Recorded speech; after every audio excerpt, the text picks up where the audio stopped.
All right, so we're going to go ahead and get started here. This is our robot stands. A little bit of history with the robot stands. We got some robots, and we got to get a stand for them. They're kind of expensive.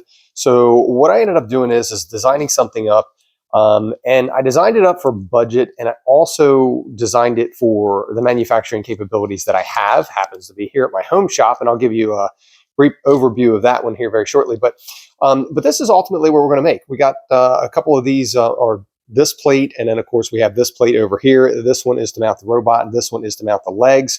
We have legs and uprights are going to be this 80-20 material here. All right, so we can see, yeah, we have plenty of this.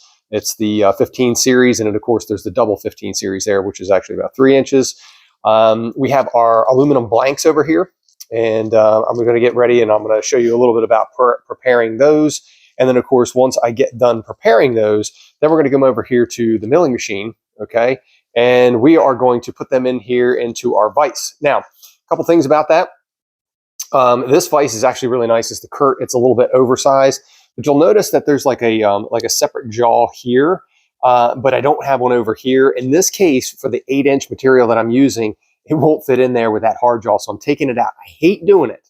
I hate doing it because, you know, this hard jaw right here actually protects this metal over here, and so I really prefer not to do it. However, in this particular case, I would rather do this because it's a little easier to clamp that part than it is to like mount it to the table, have something underneath of it, because we're going to be drilling through a lot of these holes. All right, now we're going to be using the milling machine with a ProtoTrack Edge here.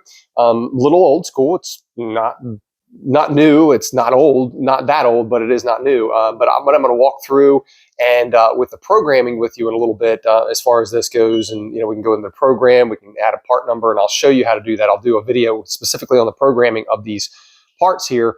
And as we drift back over to our page, it'll make a lot more sense as to how and why I dimension things the way I did. Like, for example, when you see this, everything, look, you see that big circle there? I did everything in a bolt circle. Okay, and so I gave you the diameter, and that's going to make it really easy as far as the programming goes. But we're going to get into that very, very shortly. Now, something else in preparation as far as talking about design for manufacture, if you consider something here, look at the size that I have here. I have 332 through all. That's totally fine. 0.531 down to 0.315. That's fine too, but a few little things with that, and it's not a big deal, but like if you're making parts for, you know, for a living, then make it to the size that it was specified.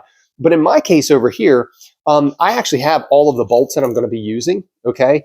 And when I measure the outside diameter of that head, it's only like 460 or something like that.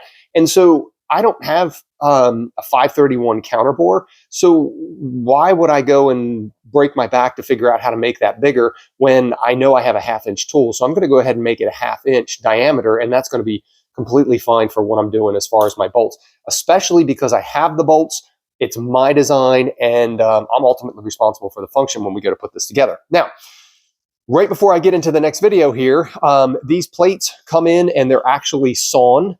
Okay, they actually aluminum saw. They look nice, but you always want to check and measure and all that other fun stuff. So I got my calipers out here, busted out my 12-inch Starrett calipers, and I started measuring these things, and they're not all over the place, but darn it if they're not that close. So, so I really got ahead of myself because I just wanted to see how different each one of these plates actually were. But I'm going to prep these plates by actually going over and filing the edges. You can see that raised edge right there. When these blanks come in, they're not going to be like deburred and unnicked and everything else. So I want to make sure that I have good blanks before I go and get good measurements. And then I'm going to separate my parts like, okay, these two are alike. Now, why am I going to do that? Well, look, sometimes, you know, you may have to take these down to exactly 8-inch. I bought 8-inch plates, but they're like 60 thousandths over. I don't care for what I'm doing. Okay, so all I care about is that these bolt patterns are correct to the center, and you can see I did everything off the center here. So this 8-inch dimension up here, I don't even care about that. Like it could be 8.5. It doesn't really matter. So I'm not going to waste the time to machine the outside and do all that setup right there. So I just need to know where I'm at so I can find the center of my part. From the center of the part, I'm going to program everything off of there, and you're going to see it. But let's get to go ahead and prepping these parts.